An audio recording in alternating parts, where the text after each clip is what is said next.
Now, I also have to ask you, you've made some phone calls and started trying to reach out some people. I saw on social media you were calling, I believe, Teofimo Lopez's dad and left a voicemail. Did he ever call back? Like, what was the whole... You know what? I did. I called Teofimo Sr. I got this voice message, They said he was either in the high school diploma program or he's helping the high school diploma program. Either way, I know he's been fat-mouthing around town. You know what I mean? Yeah. He thinks and he hopes that I don't come looking for him, that I don't say nothing. He ain't answered my phone call. But then when he gets a camera in his face, he says everything else but fight. So, of course, like I say always, I think Teofimo Jr. is a hell of a fighter. I've always said that it would be a great fight between him and Devin. No different than then versus now. We can always have fun, you know what I'm saying? With taunting these guys before the official ink is signed with the fighter that we're gonna fight. And I say that because everyone knows the biggest fights are the fights that gets made. You know what I mean? The fights, the guys that you negotiate with, similar to what you saw with Tank and Ryan Garcia. They said that they were negotiating, but they ended up fighting somebody else, right?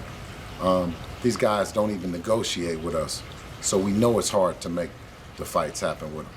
Guys that we negotiate with, we fight. What can I say, bro? Well, I mean, obviously they got to fight Sandor Martin, the one that beat Mikey Garcia. Sandor Martin, I went down, I seen him. I seen him at was that Fresno? Fresno. I seen him on that night in Fresno when he beat Mikey Garcia, man. He's a good fighter, good young fighter. You know what I mean?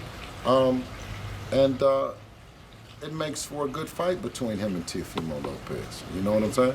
I think I like that fight better than the fight with Pedraza. You know what I'm saying? Yeah, I agree. So I wish him well.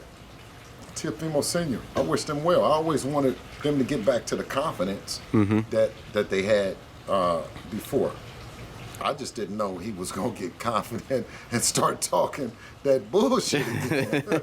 I mean, that's part of the confidence. No, it would be good for him to pick on somebody else, work his way up. He don't come right talking about he won't. We've been looking for him. True. You know what I'm saying? So, that fight, you see that fight, I go to start salivating at the mouth and shit. That's how hungry we is to take care of that grudge match with them guys. You know what I'm saying? But he has Sandor Martin, and we have, respectfully, Lomachenko that we're in the process of negotiating a fight for. And Lomachenko is no slouch by any chance. He's three division world champ, 2 Olympic medals. On the pound for pound list and on everybody's list. Yeah. At a time, let me clear that up. At a time, he was on everybody's list. Not for the length of time that he was on the list was he there for everybody. But I know that there was a time when he was on Tank's ass, on Mayweather and them ass, Floyd and them, about fighting. Bob Arum and Lomachenko and them was doing everything but going up to the Upton gym. And we said, you know what? Damn, you pushing up on Tank like that. Dave, what you think about Loma? He said, Lomachenko. He said he will not fight him. And if he do, he don't know what he in for. That was what Devin said. You know what I mean? And from that moment, that's where that began. So I don't know where the hostility is from Tank when Devin got Lomachenko up off your ass. So where would the hostility be with him with that? Where would Teofimo? Where would Teofimo have hostility when him and Devin met up at the MGM Grand? They both agreed that they wanted to fight Lomachenko and it would be a good fight. So where would the hostility be from these guys when the only thing that Devin always says is it'll make a great event for the people? Yeah, I mean, and I think from a fan perspective, I think the confusion of the franchise and all that stuff, you know, it created all these roadblocks at a point where you guys were mandatory. Everyone wanted to see Haney versus Lomachenko, and all these other rules came right at that time where it just seemed like the perfect time for you guys to get that fight. So, and the whole TO, but now all that's cleared up. Listen, you guys picked up every belt, cleared it all up. Possible. I mean, you know what I mean. Starting out with embracing the email belt was a beautiful thing by Dev. The world champion regular belt, the franchise belt, the ring belt, lineal, WBC, WBO, WBA. I mean, the WBA Super, because there is a WBA Super, you know, and you know, for him as a young fighter to embrace all of it and stand up and represent all of it, because at some point in time there's going to be other fighters that will be described and called those things, and they say one day, they say, I'm just like you. Y'all say I'm just like Devin Haney then. Yeah, I'm just like Devin Haney. Y'all say I'm the email, okay, fight me. You say I'm the regular, then fight me. I'm just like Devin Haney.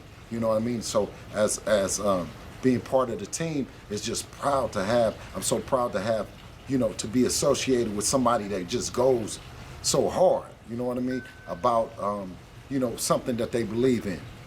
Yeah. And you guys been consistent from the start. You've been wanting the same fighters. You wanted all the belts. You got all the belts. You still want the same fighters. Even when they don't have the belts anymore, you still want the Lomachenkos. You still want the Teofimo Lopez. It doesn't matter. What stays consistent is the admiration and applause of the fans. And if you stay doing it for the fans, then who they put in, who the rotation is, it don't never matter. You know what I'm saying? Because when you're doing it for the people, then, you know, they gonna pick the fighter. You know what I'm saying? They're gonna say who the fighter is, and we say, okay, if that's the guy, then let's see how your favorite guy gets in the ring with Devin. You know what I'm saying? Mm-hmm. And I think the most commendable thing is obviously a lot of fighters haven't had the opportunity, or, you know, to go through the politics or take the risk that you guys did to become undisputed. But at the same time, not just getting all the belts, you guys clearly want to clean out the division, names and belts, just to leave all doubt, saying that we've done everything that you asked for as a boxer. That's the fans, the people, the representative box being satisfied in your effort to entertain, and I think that's what that he really represents. You know what I mean? And I know what my goal and what my marching orders are. You know what I mean? I know what he's asked me to execute. You know, and it's always delivering the fights that the fans want to see. You know what I mean? Never shying away and looking for a business angle to take. You know, so I clearly know that, you know what I mean, what my assignment is, and I always wear it and operate happily and proud. And just following up, the last question on that segment is, how close are we getting towards that Lomachenko fight? You know, just to tie everything up. Shit, man. For all intent and purposes, I think that we could get an announcement soon. You know, unfortunately for me, you know what I'm saying, but fortunately for the guys that have the megaphone and Devin's platform as well, that if I did know the date, I wouldn't say nothing, because that's not my job to announce it. My job is to try to deliver it. And it looks like it's going to probably be delivered, fingers crossed. But inshallah, God willing, that it is, and you know, thank you.